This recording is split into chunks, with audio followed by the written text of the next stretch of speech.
Welcome back. You're watching the program. You are into the discussion segment. This is New Day Kenya. On the state of affairs, we're discussing matters that are of importance to the country and you, of course, the viewer back at home, in regard to the analysis and the perspectives to which we approach the debate from here on the roundtable. On my immediate right is Mike Oleo, public policy analyst. Good morning, Mike. Good morning. Appreciate your time. Thank you. And it has been some time since we had you on Mondays.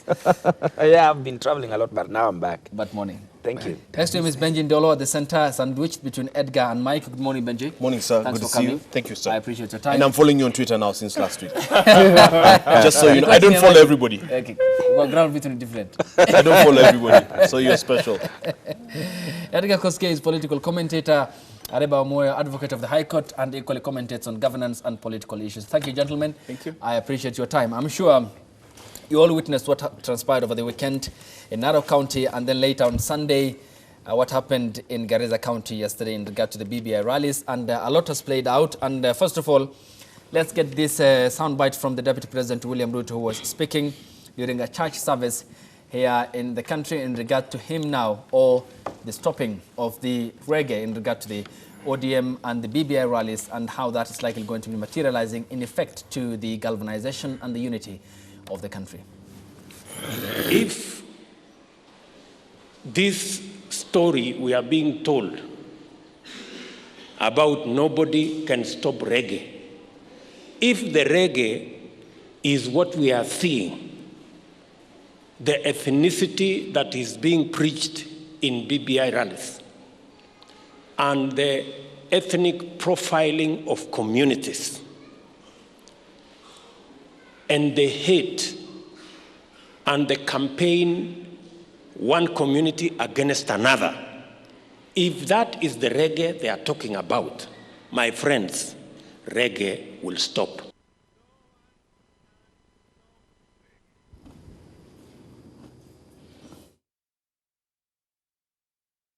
Coming to you first, Ariba Moya Samba on my far end, and there seems to be a total twist of the conversation around the BBI now.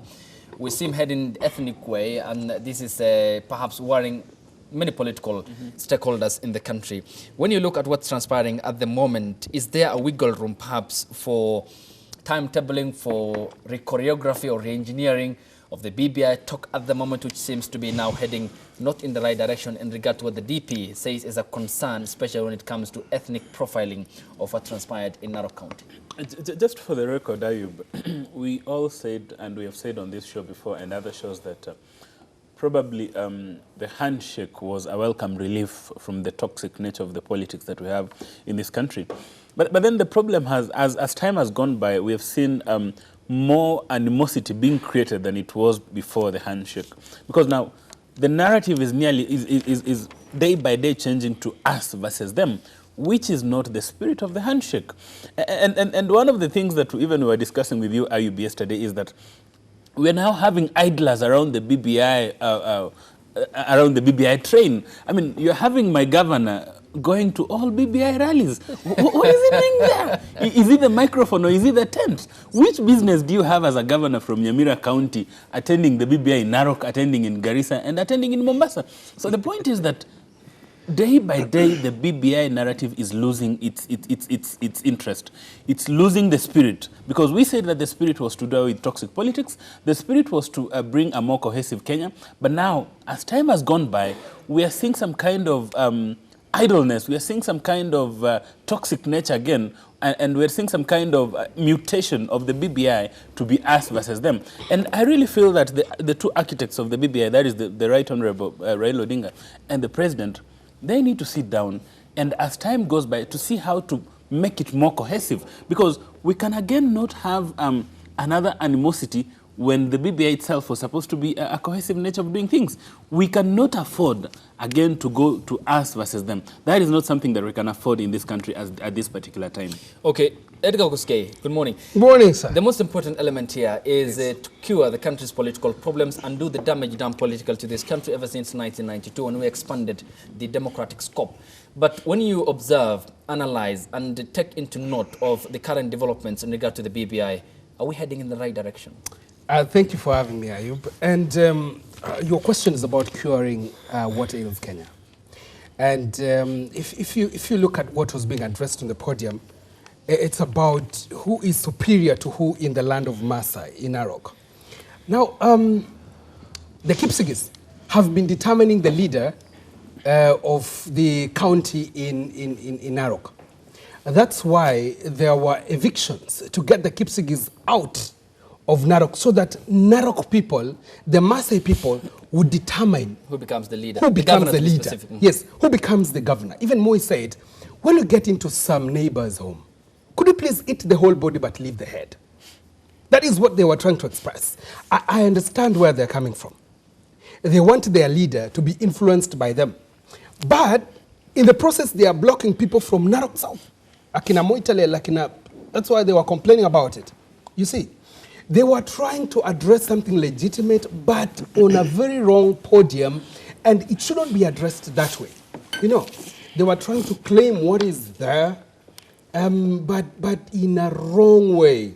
And it's going to split the people in Narok, because many people live in Narok. Even the Kikuyus, majority are the Kipsigis from the Bomet County and Kericho County.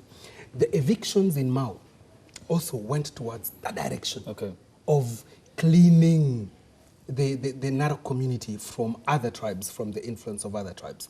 It should be addressed in another way. Maybe they should be made to understand that everyone is Kenyan. Well, the point is then that everyone has a right, isn't it? Yeah, everyone is Kenyan. In terms of doing business with ease in any part of the country as enshrined in the law. Therefore, did the BBI, perhaps in this particular case, to be specific, Ledama Olekina, the Narok senator, provide him with the ample opportunity, the platform to which to air these views, which according to many seems to be unfortunate and fans or fuels ethnic conflict? They are valid views. They are valid views, but they should be confronted in another arena. But you can't lock out any Kenyan from contesting for political position, isn't it? Very true. Okay. Very true.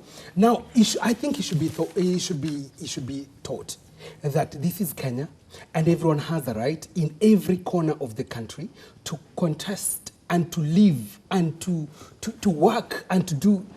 They should be educated, but they had a valid point, which now should be addressed. Okay. Yes. All seems though that we need to ensure that we don't go the way of ethnic, clashes in the country, or conflict for that matter, though, because it's the same problem that the BBI seeks to address, yet it's now amplified or echoed on the platform of the BBI. You're right. Benji, good morning. Coming to you. Yes, sir.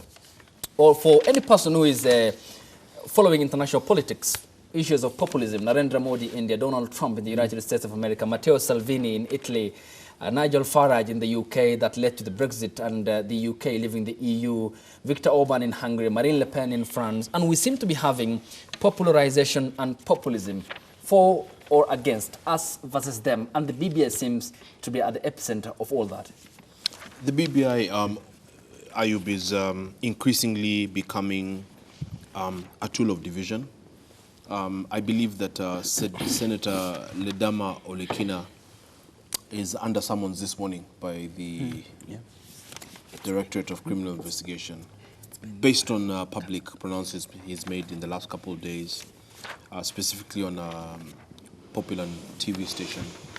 And the reason for this is, some of these leaders are talking ethnic mobilization, ethnic organization. This leads to balkanization, where you chop the country up into pieces like a cake. And then you say, for example, the Northern Frontier, former Northern Frontier District, which is about 137,000, square kilometers. That is only the exclusive, domain of a certain community. In the case of Ledama, who is very close to the former Prime Minister, he is saying Narok ni awa Masai. Narok land should not be sold. I've also heard Raila say that others should not buy in Kajiado. That's a direct quote from the media, that they shouldn't buy. Let them go and buy in their own place there. So there are some deep historical issues, but also some backward conversations that we're having. Because then in that line of thought, if you say that Narok ni awa Masai, then truth be told, Ayub, the Masai should also claim Nairobi. Nairobi is Masai Land, was Masai Land. And once you go down that slippery slope, then there's no future there. And so once again, to answer your question, the BBI is becoming more and more antagonistic. In a bid to build bridges, they're actually burning bridges, and this should be very concerning to anyone that is progressively thinking about the unity of this country and not trying to divide this country against tribal lines, specifically ethnic coalitions where you pit one coalition against another.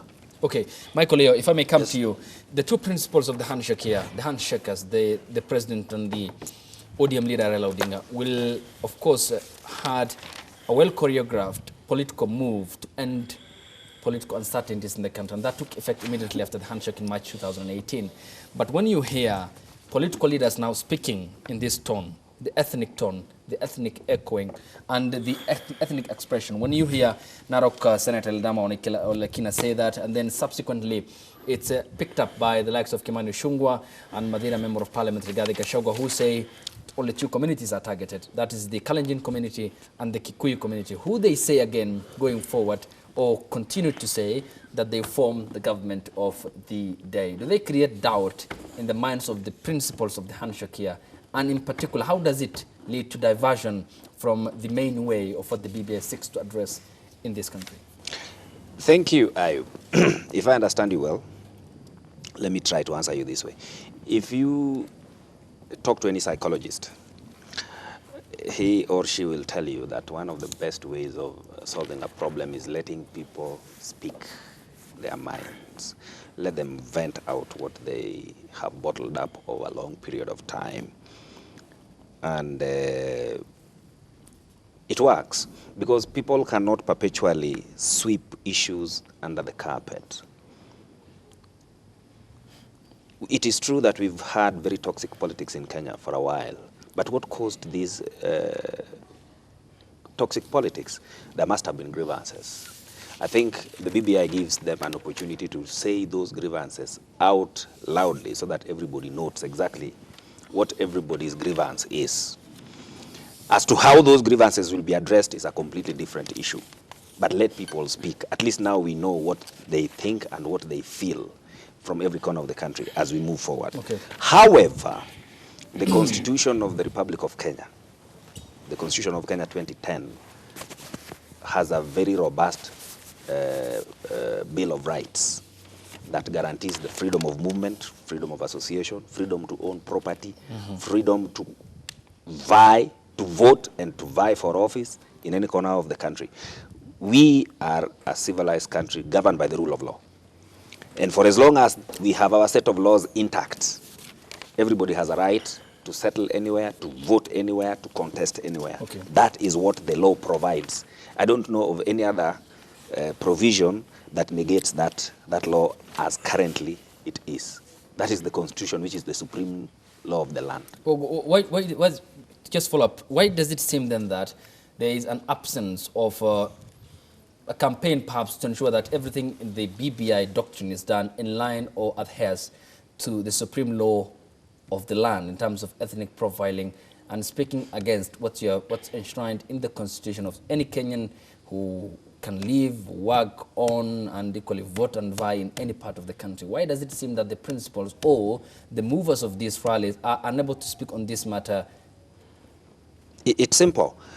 I've observed those rallies all the way from when they were in Kisii, then they went to Kakamega, then they went to Mombasa, Kitui, and all that.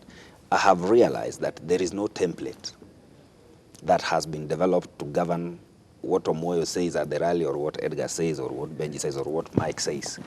For as long as there is no template that can govern these discussions, then anything goes.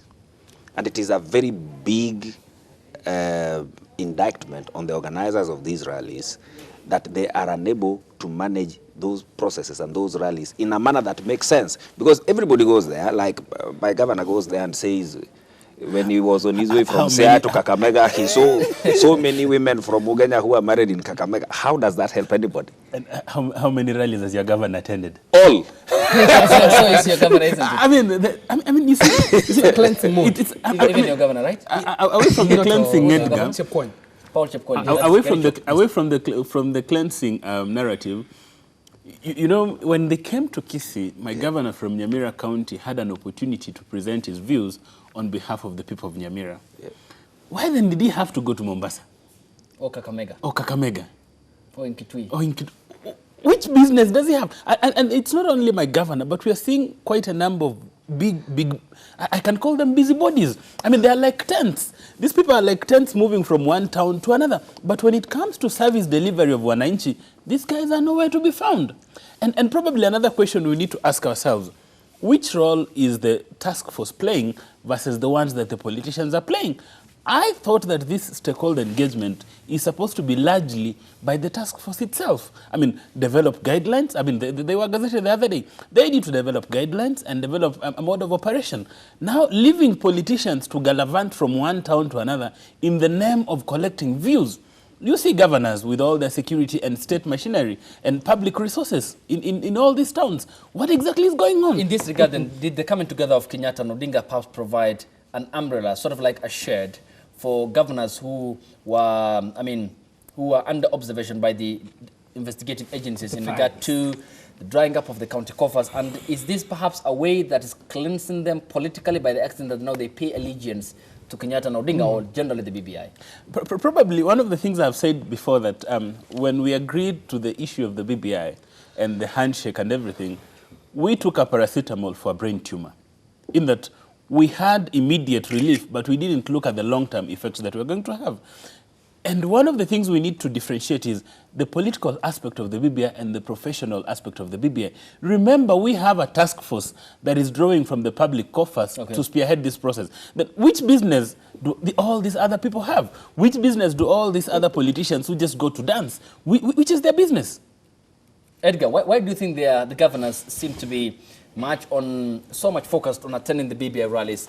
And not talking substance when you listen to them. There's nothing substantial in terms of their input, but more or less focus on two individuals, the president and the opposition chief, Raila Odinga. Why is it that they are ploying that particular trick politically? Survival? Let me say the truth. Okay. Let me just break it down on national television for the people.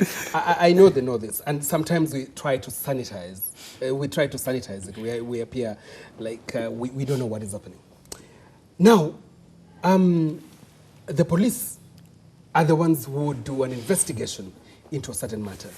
The police is headed by the president. There's the DCI, there's the DPP, this is an executive arm. So when your file is with the president, and when he tells you to play by a certain tune, you will.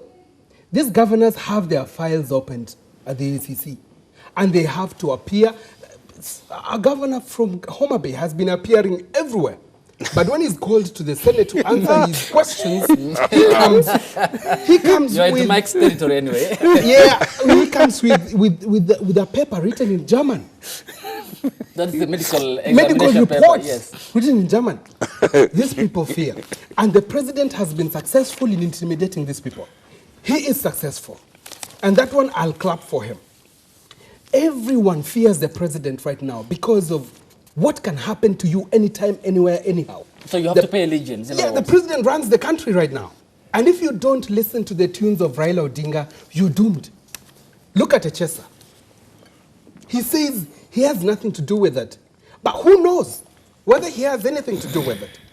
Well, that's subject to the process of the investigation. That's subject to that. But is the point you're making that the governors who are facing, there's a report by the Senate Public Investments and Accounts Committee that 80%, chaired by, of course, Homa Bay Senator, the same county that you mentioned, Moses Kajwang, that 80% of former and current governors are likely to end up in jail for embezzling public funds at the county level. Is that the reason as to why they seem flocking, or they fancy flocking the BBI rallies in an attempt to salvage themselves from the wrath of the investigative agency? I'll give it 100%. 80 is just a small number.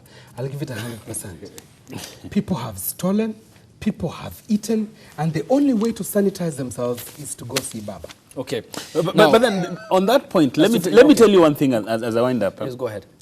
It doesn't matter how long they run. They cannot hide. At one time, the law will catch up with you. We have seen a number of civil servants who used to be very powerful. And Benji, we were having this conversation the other day. Yes. Some of them were untouchable. But when times catches up with you, my friend, nobody will stop reggae. Okay. But the DP say, okay, go ahead, please. Yes, go ahead. In simple terms, you know, in law, there is no statute of limitations regarding criminal liability. Yeah.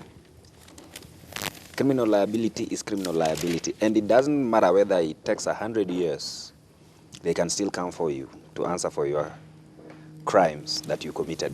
So the governors who think that by gallivanting to the BBI shows or the charades will be able to shield them from justice, they are living in another world.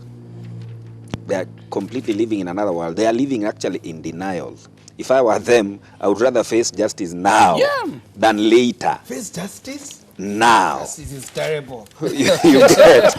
Okay. Ayub, allow me to take us a step back. Yes. And I thank our producers for tweeting some of what we're discussing on this show. Allow me to take a step back as we talk about balkanization, mobilization of ethnicity, of ethnic groups in this country, and declaring some areas exclusively for some against others. Ndungu Wanaina on Twitter says to New Day Kenya that the Constitution of Kenya in the preamble and Articles 10, 130, 232 and 238 demands that appointment and recruitment to national, executive, public service and security positions reflect regional, ethnicity and societal diversity of this country. Unfortunately, this is never implemented and enforced. So that's a constitution. And that's what makes you even wonder what really BBI is about. Because the constitution, which many times we bring We have a copy over there. We can get after the constitution is very, particularly Article 10, you know, as long as someone is a citizen of the Republic of Kenya, there is no due consideration for what tribe are they, who is their godfather. In fact, when you go further to Chapter 6 of the Constitution, if you're interviewing Mike, for example, if I'm sitting on a board, we're only looking at competence, okay? Meritocracy. We're looking at his character as a person. Qualification. His qualification. We cannot say that this is a parastatal in Kericho, and he's from Kisumu, so we exclude him, or he doesn't align to BBI. And I really must say this to caution the president that, you know, increasingly, President Uhuru is going in a direction that is really going to just leave him with the exact opposite of what he's trying to achieve. With mud on the face, with a record of failure. Because the problem with everything that they're doing is that they have put the Constitution as a secondary consideration rather than as a fundamental primary platform from which you build the foundation, you set the foundation and build upon. Without that, you're guaranteed failure. And so I really thank Ndungu for tweeting that and for reminding us that the first thing that we really need to do outside of the Bible and which is the Bible for governance, is the Constitution 2010. It's a very good constitution, and the ignoring of it is what has led us to all these problems. Okay. Now, I think we have some bites equally from the Member of Parliament for Kiharu constituency, that is Ndindi Nyoro, who accompanied the Deputy President William Ruto yesterday during a church service, and this is what he had to say. If we have that, Alice? Tulisoma tukaona all our issues zile tulikuwa tunasema zisiwekwe hazijawekwa, na tukasema hii tunaweza uga mkono. Lakini Mheshimiwa Deputy Rais, siku ya jana, I am a very, very, very bitter Kenyan. Na hii sarakasi lazima iishe. I want to tell them, there is no Kenyan who will kneel down before anyone ndio aitikizwe kufanya biashara pahali, kukaa pahali, ama kupigania kiti pahali fulani. That is the Member of Parliament for Kiharu constituency speaking, and I'm coming to you, Mike, on that because they have been consistently critical of the BBI, the coming together of the president and the opposition chief Raila Odinga. They singled out Odinga, and perhaps they have some concerns that the former prime minister or this entire arrangement politically, the BBI, is bringing some candidates in locking out the DP William Ruto as decoys. And they speak of Fred Matiang'i, the Interior and Coordination National Government Minister, and equally the former Prime Minister Raila Odinga, and Gideon Moi, the Baringo Senator. But the concern is the ODM dominance of the BBI rallies across the country. To an extent, I just want to quote Akieleweke, Member of Parliament, who never wanted to be mentioned. And he said, the talk of President Uhuru Kenyatta not having won the poll legitimately and entering into a truce with Uhuru as an equal, having been sworn in at Uhuru Park, is now tired phrase. It's quite discomforting, but we cannot react openly. That is according to Akieleweke, Member of Parliament, who is critically opposed to the Deputy President, William Ruto. I mean, they're trying to buy the narrative that to the President that, look, Mr. President, you're bringing someone on board with hidden agenda who do not understand his political script, and you are not singing from the same hymn sheet. I mean, this is a threat to the BBI itself, isn't it, aside from posing that threat to the disintegration of the ruling Jubilee Party? One thing is the handshake was a ceasefire. And the BBI is the framework for realizing the demands of the parties to that ceasefire, that is Uhuru and Raila. We don't know their interest in this matter. They never told us much. They came out of Arambe House and told us what they wanted us to hear. And from then, they gazetted the task force that went out and collected views. When the task force brought back their report, they said they are going again back to the people from Bomas. Then the rallies began. The interest of Uhuru and Raila in this process still remains a secret to them. They know it, and probably we have not even heard the last of it yet. And that is why it is a puzzle to very many people. Even in Kieleweke or in Tangatanga, it is still a puzzle to very many people. Because the guys themselves have not come out clearly and explained to us what exactly they want to achieve by this thing. But however, let's work with what they gazetted, the 9 points that they talked about. The ones that deal with cohesion, ethos, all those things. Okay. If those are addressed conclusively, we can move forward as a country. But how about the doubts? Because the most important element here is Raila Odinga in the BBI rallies, according to members of parliament in the ruling Jubilee Party, notwithstanding their factional groupings or allegiances or alignments, that he said that President Uhuru Kenyatta, for instance, in the Mombasa and Kitui rally, said that he ran alone in the 2017 elections like a madman. This is a major turnoff to most of us in the ruling Jubilee Party. It's strange that we continue, according to Raila Odinga, who speaks with a lot of contempt against our president and the Jubilee government, an opportunity to undermine the government. That is the same hymn sheet they seem to be reading from when it comes to the ruling Jubilee Party, notwithstanding the differences when it comes to succession debate. But they seem Raila Odinga is a threat to the existence of the party and the undermining of the Jubilee government led by President Uhuru Kenyatta. I think these fellows have a legitimate reason to be wary about the processes that are going on now towards achieving the goals of the BBI itself. It's important the BBI was designed to bring peace and cohesion in the country. And if the process that is currently going on does not guarantee that there will be peace and cohesion at the end of it all, then everybody has reason to get worried, whether you are in Kieleweke or Tangatanga. I think there are very good grounds to be worried that the process, as they can see it now, may not deliver the results that they desire. Okay, and that is, to be specific, the unity of the ruling Jubilee Party, and in regard to how it can hold up, or it might, or if it will hold up by 2022. Ariba Moya Samba, on the front page of the Daily Nation that you are, or is in your position, the making of a breakup. This is the picture of the Deputy President, William Ruto, and his boss, the President, that is Uhuru Kenyatta. And it's more or less a depiction of what happened in the UK in 2013, when the former Prime Minister, David Cameron, and the coalition partner, Nick Clegg, came together. And Cameron was so specific, he said that we are married, not to each other. This is a government, not a relationship. And that seems to be the exact punctuation marks of the Jubilee marriage at the moment. When you critically observe what has happened, what is happening, and you ink the pen down and perhaps prophesize what might transpire coming forward in the next couple of years, a disintegration of the party, can it hold up? The Jubilee Party was built on sand.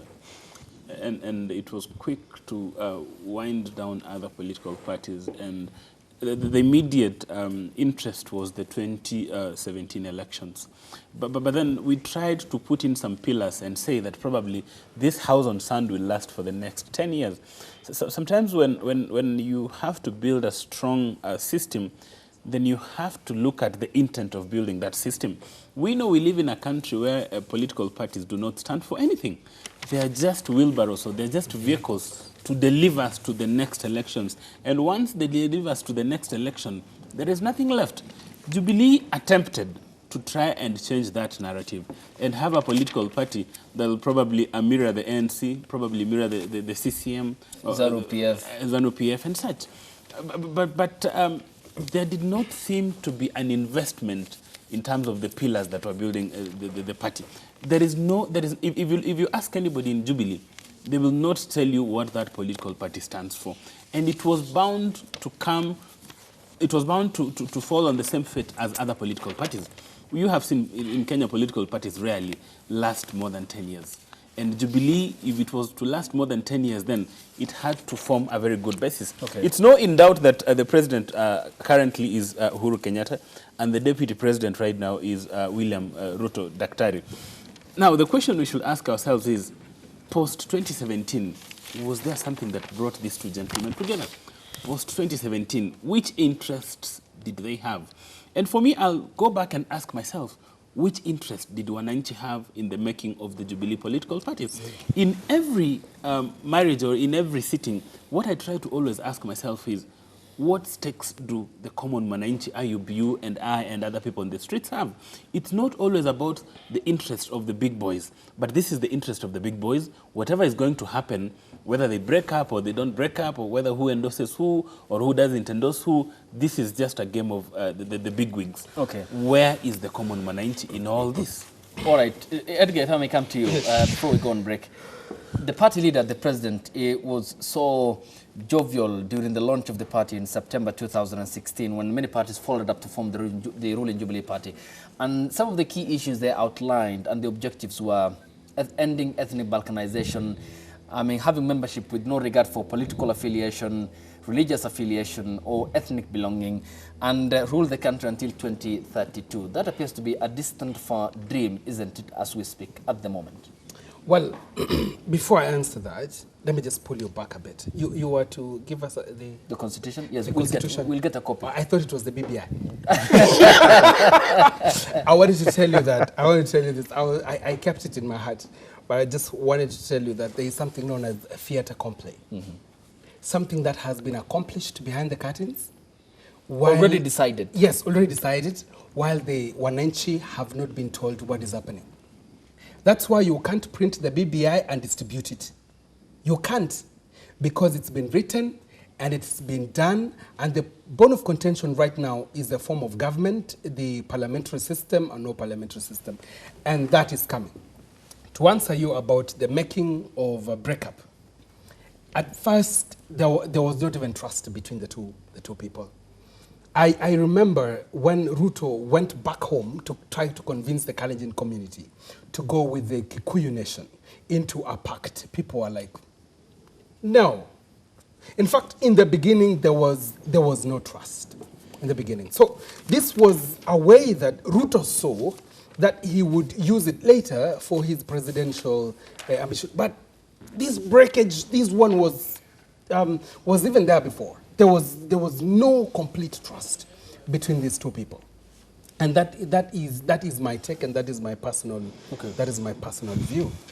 And he saw it coming, and it is not a surprise to William Ruto, and even the actions of the president are not even a surprise to him. He didn't even surprise himself because it was coming. 2032 was false.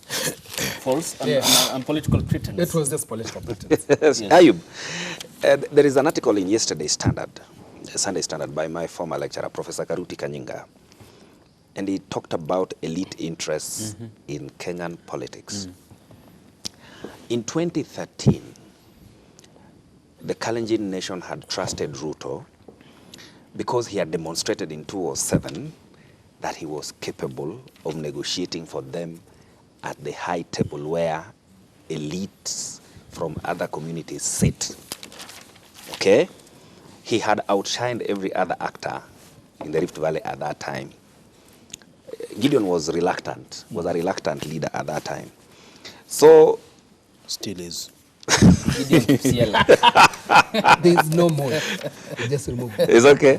So, and if you read that article, I'm glad Omoyo read it, you'll realize how elites control Kenyan politics, but they pretend that it is the tribes that control it.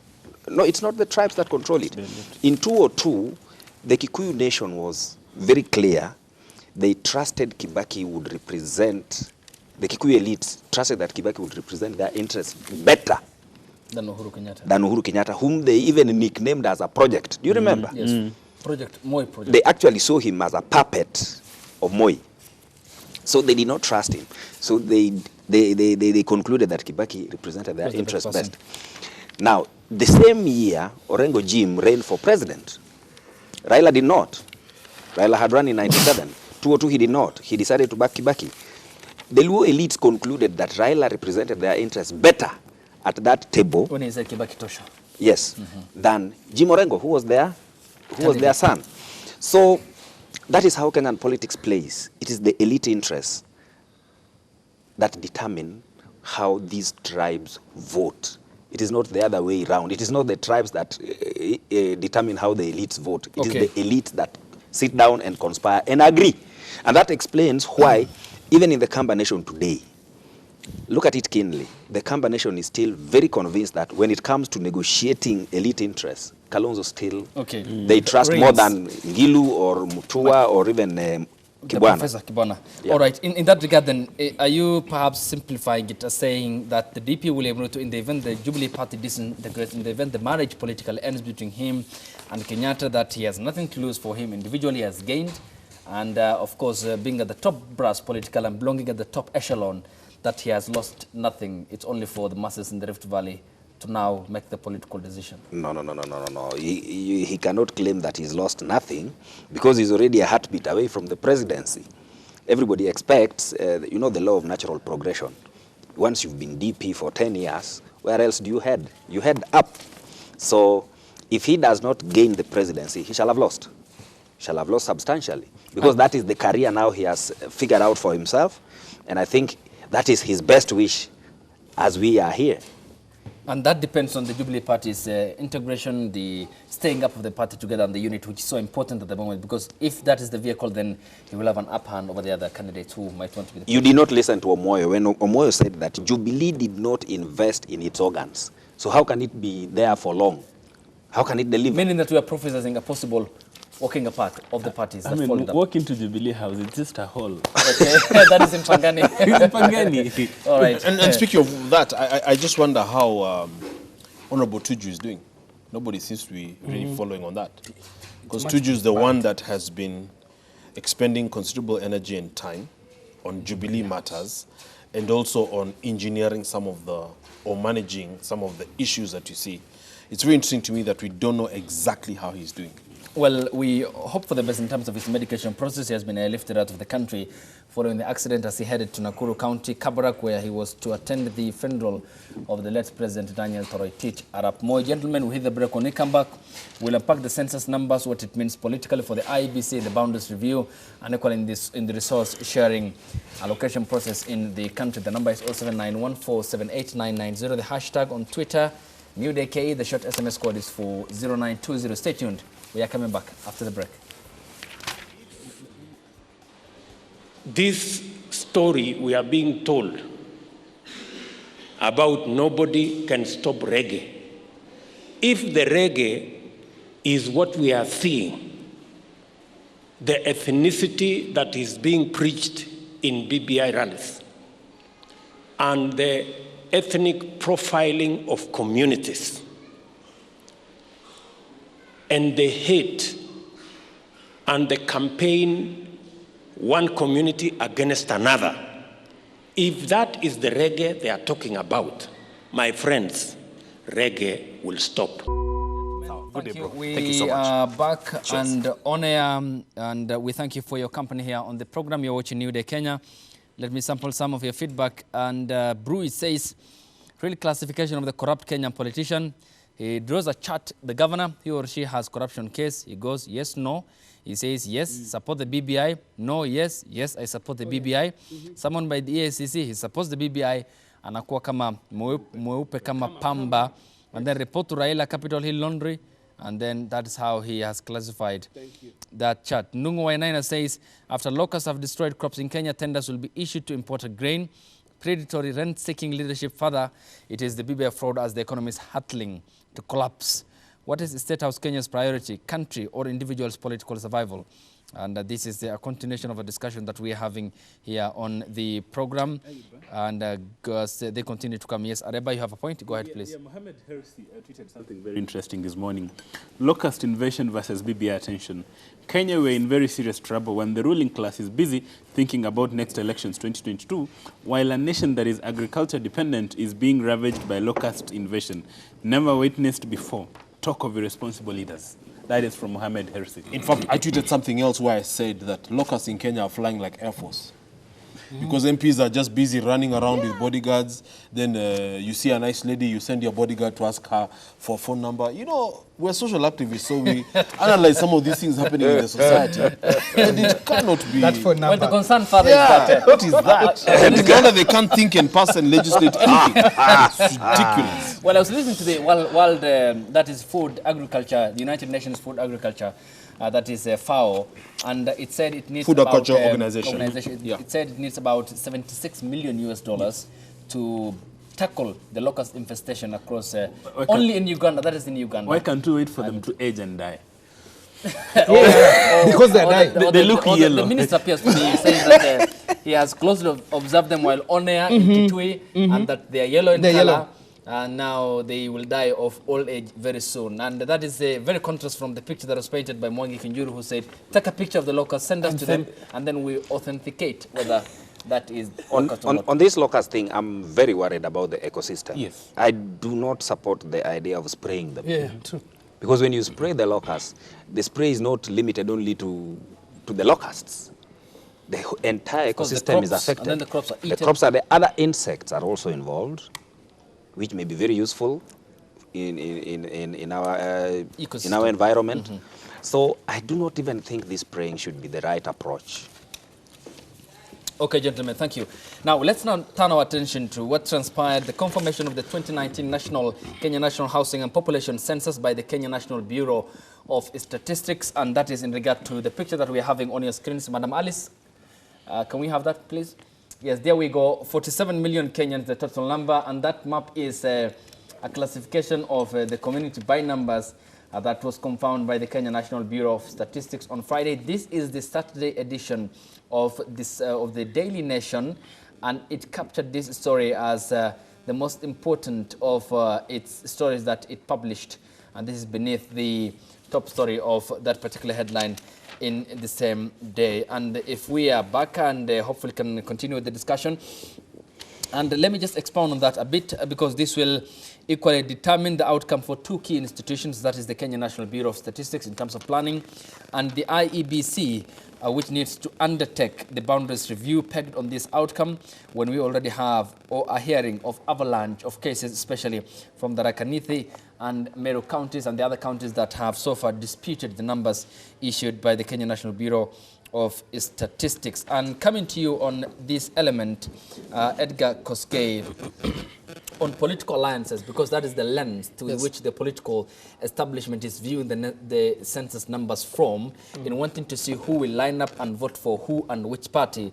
I mean, we're witnessing an already political fragile situation in the country, and perhaps what appears to be in the foreseeable future protracted political crisis owing to the numbers. The census, therefore, how will it affect the demographic outlook by 2022 and the BBI, which is now at the epicenter of the political debate? Will it correct the political mistakes? Because that has been the bedeviling point, the stemming point of all the problems that we have in this country, politically, socially, and economically, since 1992. Thank you, Ayub. I just want to give caution to all Kenyans that this now, the statistics that we've been given, the numbers that we've been given, one person should not be at the center of this, like the president.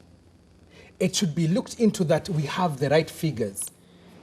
This one should be treated like an election. It should be treated like a very sensitive thing, because when it comes out, we cannot correct it. We say, oh, we the Kalenjins are very many, you the Somalis are many, and those are not your numbers. And even, I think you people are fewer. From the last 10 years, you are fewer now, and there is a contest in court. And people are saying, no, we are not like that. Why don't we have observers? Why don't we have open counting? You know, now this is very important, and Kenyans should look into the counting process next time. Politicians look into the numbers. You say the Kikuyus are 8 million, the Luyas are 6, the Kalenjins are 6. So when you do your math like this and like that, and the Kisses, I don't know, they are down there, and the Luos are around the... This guy is just using demeaning language on air. That the Kisses are down there. No, wait. You'll get your time. You know what's so funny? I didn't even know his kissy. Sorry? I didn't know his kissy until today. It's my friend. Okay. So the players of the political circles are terrible people. To who the number is... they are reading now the numbers, and they are looking at Kiambu. They are looking at Kisumu. They are looking at Mombasa. Bungoma. Yes, those numbers. And they are saying we do 1 + 1, and then we go to Northeastern, and then we are done. You know. And then also there are people who have not reached 18 at the time, who had not reached 18 at the time of counting. They are also factoring in those numbers. It also affects the amount of money going into the counties because of the population. Which is resource allocation. We should guard counting. Okay. But what he's not saying is that is stupid. What he's not saying is that is backward. What he's not saying is that is foolish.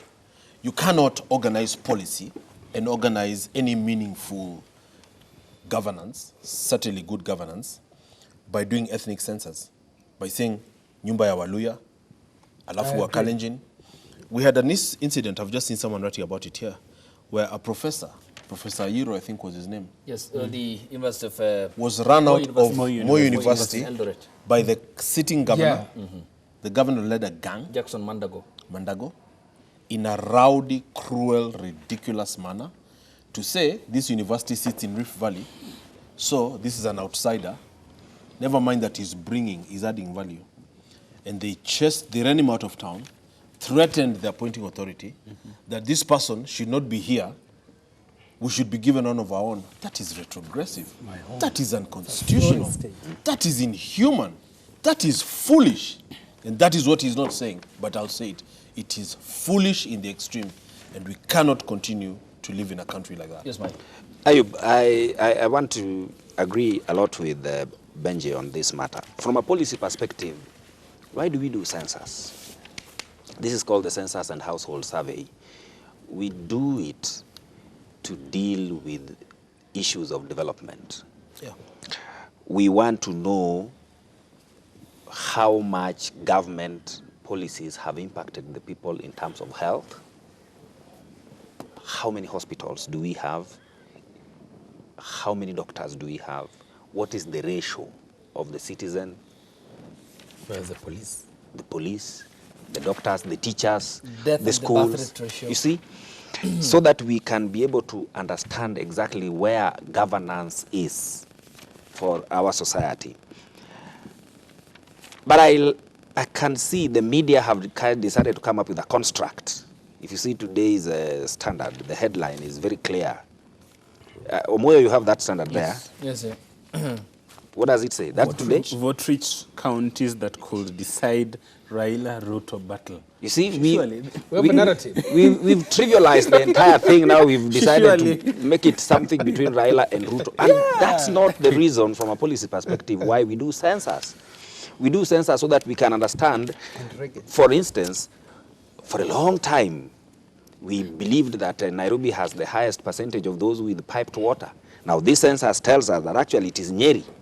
Nyeri has 64.3% having access to piped water. Nairobi only has 51.1%. These are the gaps that census is supposed to help us to address. We now know for instance, that even electricity Connectivity. is not what we had always thought. We were lied to. We were lied to about electricity. We were told that 70% of Kenyans have electricity. This census report, the household survey, tells us only 50.4% So we are 20% off. are connected to electricity. Somebody lied. Somebody lied. Which is the government of the day. An institution of government lied.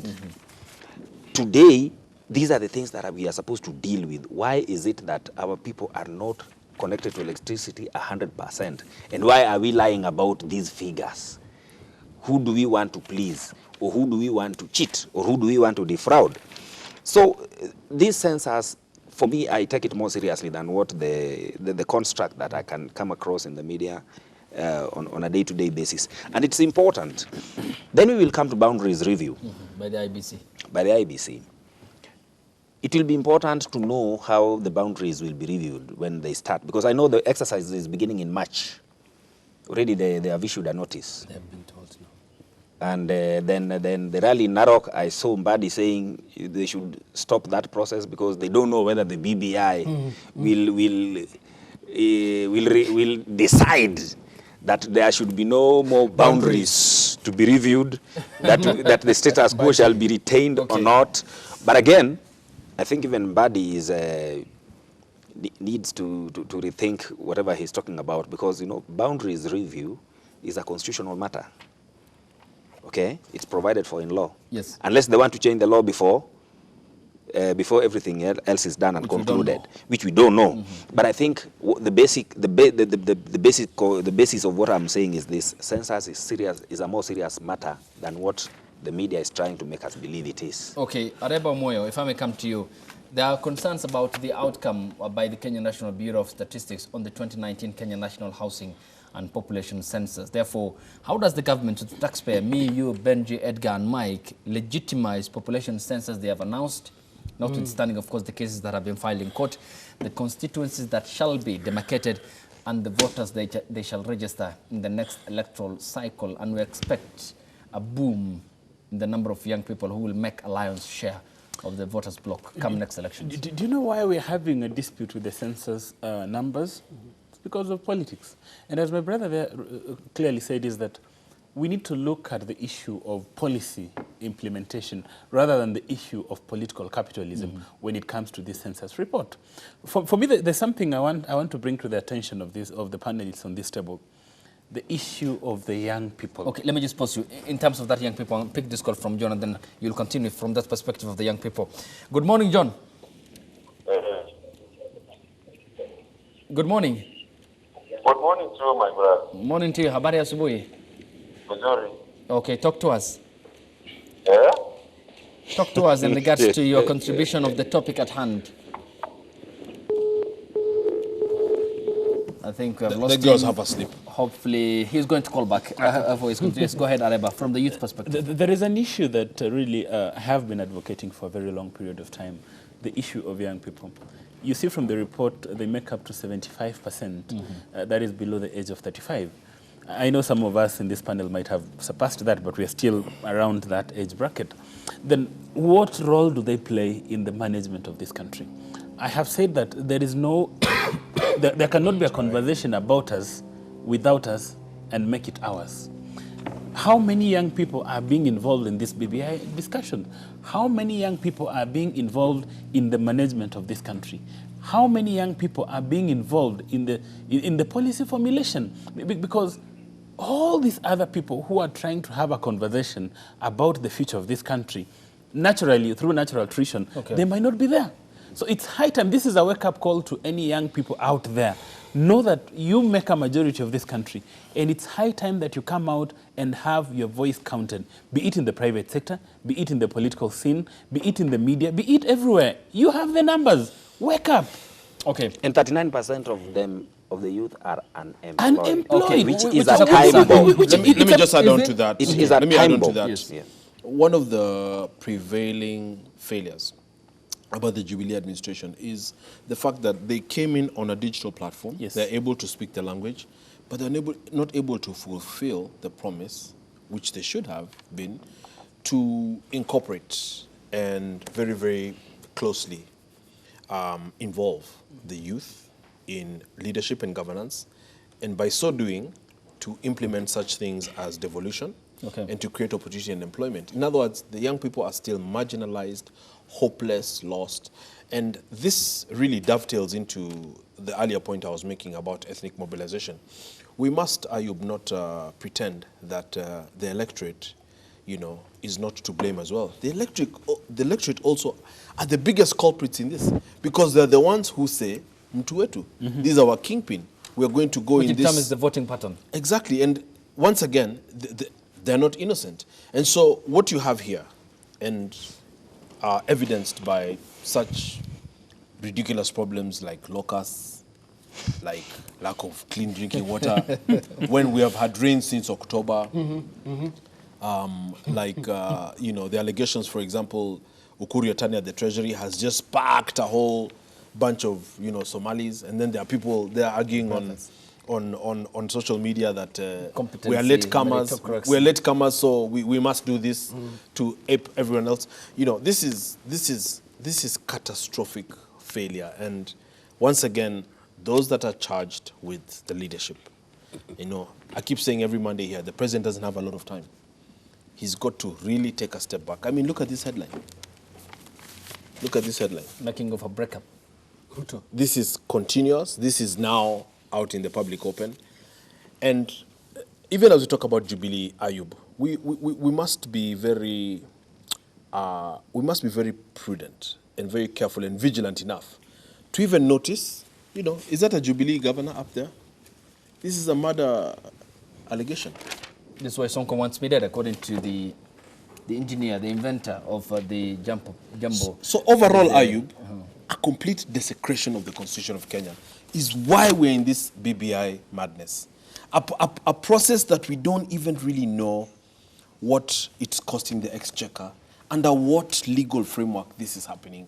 We have people reporting to Honorable Raila Odinga, who is not in government, who people say is in government. All these amorphous things are completely wrong, immoral, illegal, unconstitutional. We must keep saying it, my brother. Okay, if I may come to you then, Edgar. In regards to the numbers that have been released by the Kenya National Bureau of Statistics, talk to me about the political alliances in this case.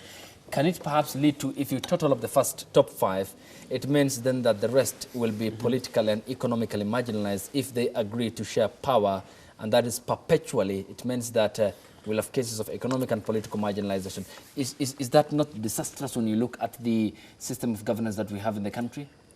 Well, before I answer your question, I just want to contribute to what Benji Ndolo was saying. At the end of that write-up or by the nation of the making of breakup, at the end it's written, tomorrow's topic, the handshake, BBI, Raila factor in Ruto's wars. Surely. Ruto is coming tomorrow again in your headlines. In your headlines. So we'll meet at the headlines tomorrow. Now, while we're talking about Ruto. Yes. Another story is, it is a terrible state where the Mijikenda, having those small numbers, don't even hope for presidency. They will think of having a Kikuyu first, and then a Kalenjin, and then the Mijik. It's terrible that we are not going to have our leaders according to what they can do. What they can do. The productivity. What they can bring to the table. Yeah. Right now we are seeing the numbers, and the standard is giving us the counties now. Rich counties that could people that could decide. The media is wrong for that as well. The media must stop funding nonsense. Yeah. It is nonsense. The media must stop funding nonsense. Well, given that there are equal other stories we have highlighted which are of importance in terms of the taxpayer and how they need to participate in the decision-making process. However, though, with regards to, of course, the unfortunate at times issue that comes with the political aspects when we have other underpinning issues which are important, like the locust invasion, which is a threat to our food security. My point and element has been in regard to these political alliances, and when you look at the numbers and how that can be digested by the political class and membership. In regard to the top 5 I talked to you about, can it lead to economic and political marginalization that some communities in this country have been decrying ever since independence? Definitely. Definitely. Because the people who are at the helm will want to appoint their people to please them so that they can keep their mouth shut back in the land. We have very many appointments of the directors of the institutions in Nairobi. Now, let me tell you, the appointment of directors affects directly a community. That's why in the game of power, you have directors influencing your decisions at the top. And then again, at the game of power, you have provincial administration affecting it from the top. Okay. Now, the presidency going somewhere will affect the economic whatever of the community. If you have a Somali president, Northeastern will change overnight. That's why numbers in Kenya matter. And Ngunyi would tell you the other time, the tyranny of numbers. Tyranny, yes. What is the hope of the few people in the country? What is the hope of? The concern. My challenge to him, though, is how has Gatundu changed? There's a lot of South, to be poor specific. people in Because when you Gatundu. look at the income. There's a lot of poor people in Baringo, he knows that. The per capita Yes. income, Baringo. Ayub. I mean, no established. It's a bit of a fallacy. Well infrastructured hospital across the country. Yet Moy was the president for 24 years. He sought treatment in Israel during his knee checkup before he was admitted to Nairobi Hospital.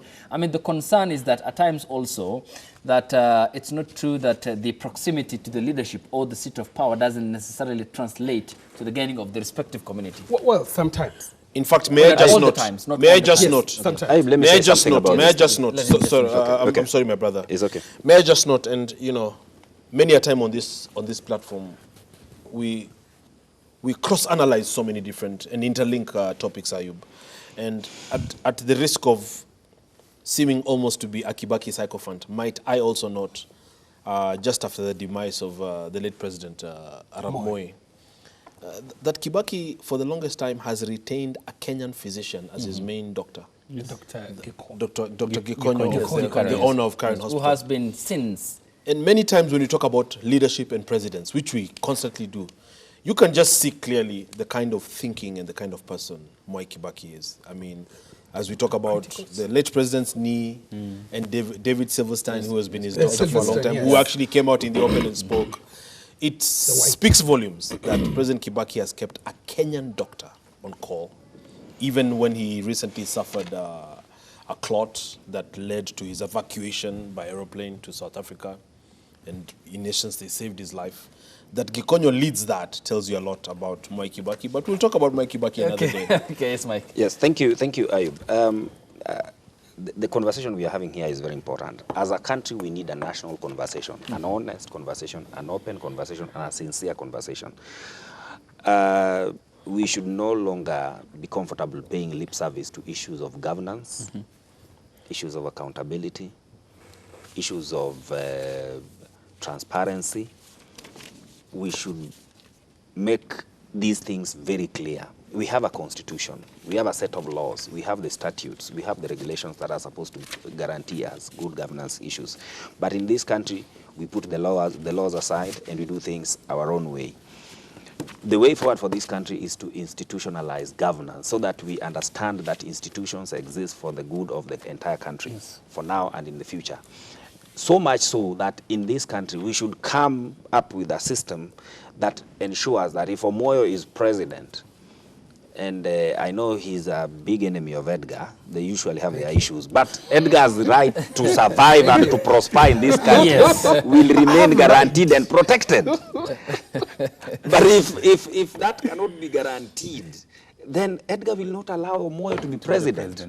Because his interest, he will just feel threatened. So as a country, we should have this proper conversation to ensure that all of us have a right. Even if you are Mijikenda, you should feel comfortable to exist and to prosper in this country without necessarily producing a president. Okay. Might I add? This is for all of us. Might I add that requirement? Are we finishing? Yes, we are finishing up. Might I add that requirement extends to the Republic of Rwanda? Yeah. I have seen something going viral and repeatedly a lot of concern and complaint that human rights defenders, lawyers, journalists are increasingly under threat in Rwanda, that are being killed outright. Including the gospel musicians. Exactly, that are being tracked even outside the country and killed. And remember, even as we critique media, we're also in media. We're also in media. Yeah, we are. And it's on us also to critique in a positive and constructive way so that we correct the excesses. The message must go out clearly, Ayub, to President Kagame, that he must not be so insecure, he must not be so intolerant, he must not be such a tyrant. Human life is sacred, and his job, or any African president's job, is to guarantee the safety and security of citizens, be they Kenyans, be they South Africans, be they Rwandese. You know, you cannot go around eliminating people because you are really so sensitive about the past, about the genocide and what have you, so that in essence, to prevent what you see as another possibility of another genocide, you are also yourself conducting a low-level genocide. Rwandese life, Kenyan's life, just like any life, is sacred, must be protected, must be secured, and none other than the president should be the first human rights defender. This is completely unacceptable, what's happening in Rwanda and across Africa. Yes, Ariba and Edgar, final comments. Mine is majorly from the census report, and I keep insisting. This country has what it takes to move to the next level, economically and socially. And this is a rallying call to all young people out there. You form 79% of the total population. You have an opportunity to change the course of this country economically and socially. Be that light that this country needs. Stand up for the rule of law, stand up for governance, and stand up and steer this country to the direction you want. We don't want to suffer the same fate other young people are suffering right now. So it's high time you stand out to be counted. Yes, Edgar. Two things. One, I want to talk about what Benji Ndolo talked about. If you go to page 12 of our Daily Nation, there's a chilling report of how people are being abducted and being killed in Coast. And there's a report that says that there are around 443 cases of human rights violation in 2019, where you are taken by the police, shot dead, taken to the Savo, and you're thrown there. So the mortuary people will come and collect the dead bodies and put them in the Mombasa or whatever mortuary. It is a report that is a very chilling report of our country. So we get killed, we go report to the police that the police has killed us. You know, terrible. Yeah, they are the center they are the ones of killing people. Extrajudicial killings and enforced disappearances. Yes, finally. Yes. About census. I just want to repeat that census has to be protected, and we have to have a structure of counting people where it will be open, that not another community is getting bigger numbers. And lastly, the newspapers should stop this nonsense of Ruto and Uhuru and Raila thing being the headlines daily. Okay, we have other important issues to cover, isn't it? My Thank you. short is pretty simple. Census should be used for economic empowerment and not just for political mobilization. Once we use that as the basis of our reasoning, we'll get it right. Secondly, the number of unemployed youths in this country is alarming. 39% is almost 40%. Yeah. Yes. Which continues to balloon. And it continues to balloon, and that is a time bomb. Because nowadays, when you drive around in Kenya, every market center you'll find idle youths. Waiting. Sitting there waiting. Whether you are in Machakos or in Kakamega or Kabartonjo or Kisumu or Omabay, it's the same. What do you think these young people are thinking about? And you know the idle mind is a devil's workshop. They are capable of anything. They are capable of being mobilized to really destabilize this country. And I think this government needs to address the issue of youth unemployment today and not even tomorrow. Gentlemen, thank you. I appreciate your time. Asante sana. Michael Leo, public policy analyst. Good morning. Thank you. Thank you. Benji Ndolo, senior political commentator. Thank you. Asante sana. Always a good Monday, a good week. Started on a good front. On a good note, yes. Edgar Koskei, thank you so much. Kongoi, I appreciate your time. Asante sana. Ariba Moya Samba. And Ayub, we must have a lady on the panel. I've sent you a few names, bwana. Let them go. No problem. I'll we do need so on some Monday. balance, yeah. Oh, I'll keep them my word. I'll do it on Monday. Thank you so much, gentlemen. I appreciate your time. Thank you. Thank you so Thank you much. to you two for watching the program. Tomorrow we'll be having a youth panel on set discussing the issues that affect the young people in the country. So concerning is the point that the continued underappreciation and acknowledgement of the young people in the country, underappreciation, underemployed, and they, of course, are concerned about the ongoing in the country. Tomorrow, they will be hearing from young people from across the country here, and we'll be having a live panel here on the program and an audience equally, as we have a panel to also help us understand the dynamics that surround the young people in the country, which is equally a global concern and phenomena. Across the international developments, tomorrow I'll give you the outcome of the Trump and Narendra Modi meeting in India, in Gujarat, where they'll be talking about trade ties, and equally the 4 million Indian Americans who will be critical in Donald Trump's re-election come November 2020. And equally an update on the coronavirus. We'll be tracking the study done by Johns Hopkins Center in regard to the coronavirus, which continues to cause economic consequence on mainland China, and equally Italy, the only European country so far affected heavily across the European continent. I'm Ayub Abdikadir Abdi. Winnie Lubembe is up next with my doctor in about an hour's time. Thanks for watching. Stay tuned. Good morning.